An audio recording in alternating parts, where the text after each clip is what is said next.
Blog Talk Radio.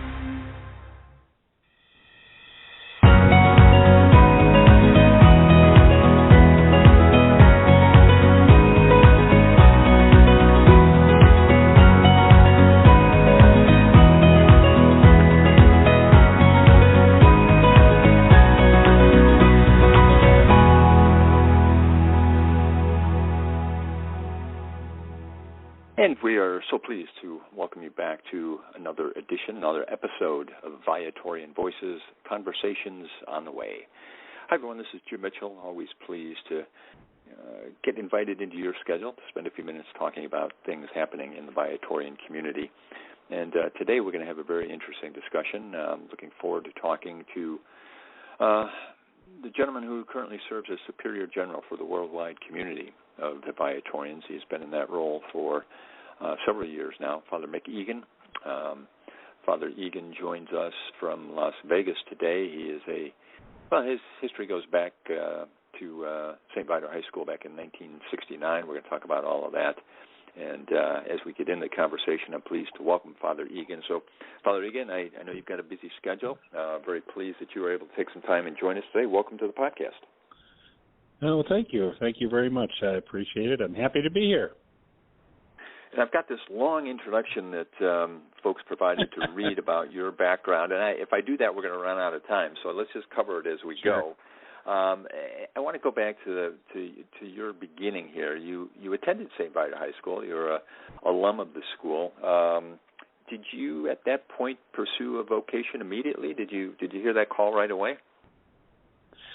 You know, Jim, it really probably started before St. Viator. There were two priests in my home parish in Wheeling, Illinois, who were just positive role models. They were older, and our family knew them well. So it was sort of a seed planted back there. But really, when I went to St. Viator and met some Viatorians and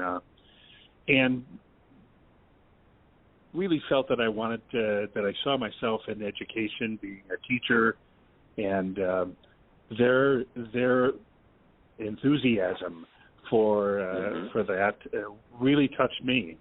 And I had some good teachers, some good mentors, and that was, I think, at that stage, it really became clear to me that this was something that at least I wanted to try and see if this is really where the Lord was calling me. You know, and it's interesting, for those of us who knew you at the time, I was a student of yours, there are so many key members of the Viatorian order who were part of St. Viator High School back in the 1970s, names that are very familiar to anyone who knows the community. Yeah, tell me a little bit what that was like. That must have been a really exciting and inspiring time to be around and collectively working with all those people. It really was. My very first assignment as a Viatorian out of college was to go back to St. Viator and to teach there for 2 years as a young brother. And it was exciting because the faculty, we had a large number of Viatorians there, that all of us, or many of us, were younger, spent time together, and I think really grew into the charism of our community, of education, of working with young people. My time there lasted only 2 years before I went to study theology, but they were really great years, both in terms of the school, but also in terms of Viatorian life together. It really talks a lot about the community, and I think many people felt and appreciated that. Now, you mentioned a 2-year stint, and then you went on to pursue your studies further. Once you were ordained, what was the next step in your path then? Where did you go after that? I was back in the classroom again. At this time, it was down in Springfield, Illinois, at Griffin High School, a school, a diocesan high school that the Viatorians administered. And I spent about 7 or 8 years there at Griffin, back in the classroom, dealing with young people teaching political science and religion. I had a little short stint as the athletic director, but that's where it led me, down to Springfield. That was my first assignment as a priest. In talking to many of your peers and people in the Viatorian community throughout the various podcast episodes we've had, we've talked about education. We've talked about parish life, being a pastor or working in a parish, perhaps down in Bourbonnais or Las Vegas. We talked about all the great things being done with even Viatorian associates. What's the advantage? What makes the Viatorian community strong by having so many different roles and different purposes in serving people? Because there's really a lot that goes on. Does that make it unique and more advantageous? Well, I don't know that it's that we're necessarily unique. I think a lot of religious communities have the same experience. A diversity of opportunities for their members to sort of find their niche in how to serve the Lord and to serve God's people. For us, I think it has been a real grace. For years we had kind of a path of our unfolding vocation. Most members went into education, they taught for a long time, maybe 10, 15, 20 years, and then moved to parish ministry. And it became sort of a logical progression. That's changed, I think, in the more modern era.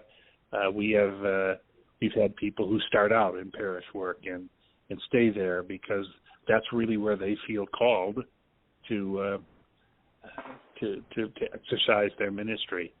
And I think for those of us who went from the classroom and education to parish ministry, I think it gave us a leg up on how to preach, how to deliver a homily that was sort of organized and had some ideas, and so many of us have described parishioners saying to us, "You've been a teacher, and that's a good thing. I think it helps us, I think, continue to grow in our vocation. We're talking with Father Mick Egan today on Viatorian Voices, getting an update, first of all, on his background. We're going to talk a little bit about the future as well. But your career path then took you into administration. You served as president back at St. Viator High School, and then a couple of terms as provincial superior. Can you tell me about that phase, what that role is within the community? Sure. The provincial superior is sort of the leader of the local province, in our case, the U.S.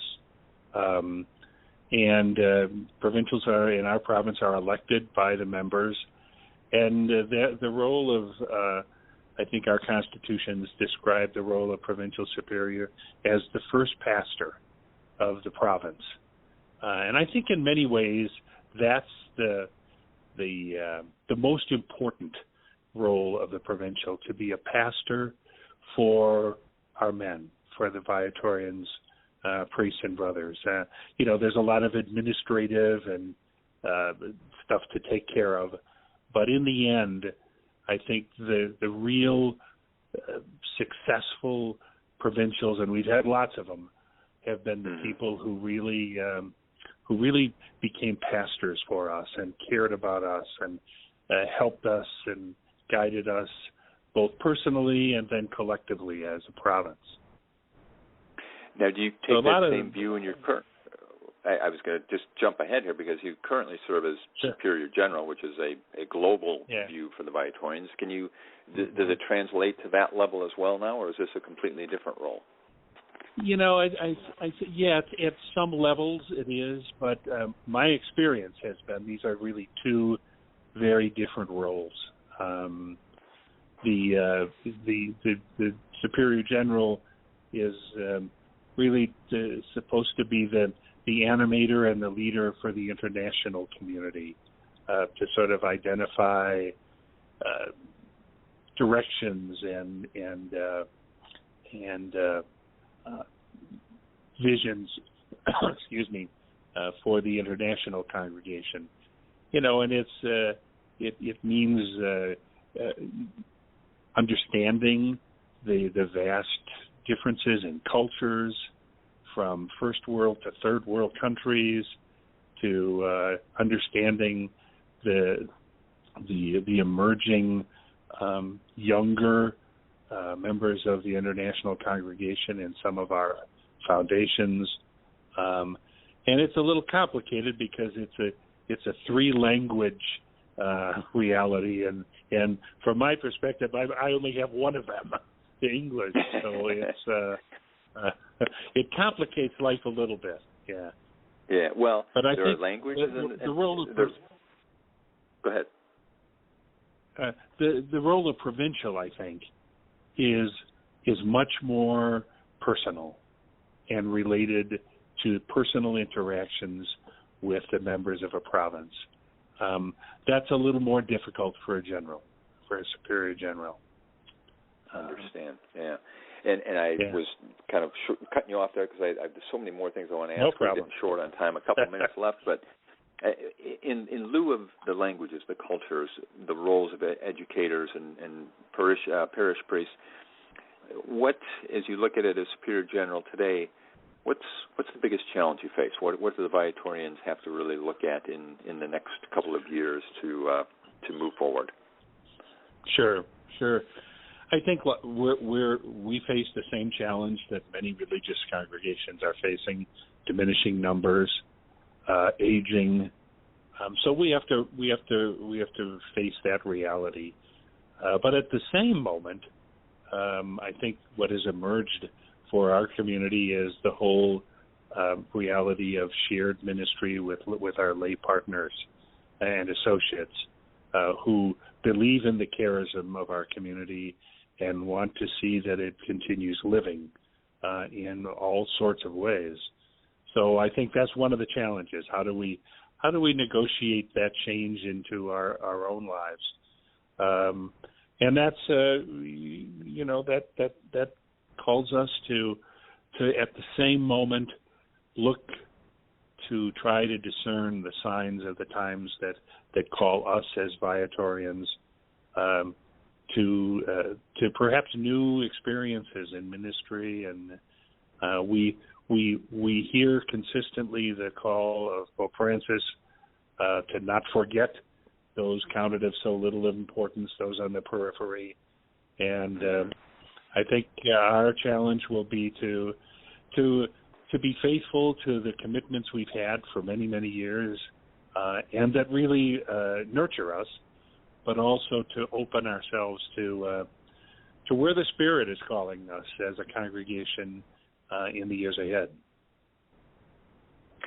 And before I let you go, about a minute left, I want to go back to that very beginning when you talked about the inspiration and what you saw early on in your career. Look back now, or look at the young people. We've talked about the Viatorian Youth Congress several times on the podcast. Are you excited and inspired by the young people that are getting involved and being active and vocal in the community now? Oh, my Lord, yes. I think that's one of those success stories that didn't put us necessarily in a classroom teaching, but the experience of the Youth Congress and experience of youth ministry that has been successful in inviting young people to see their place in the church and to see that it's that we are less without them.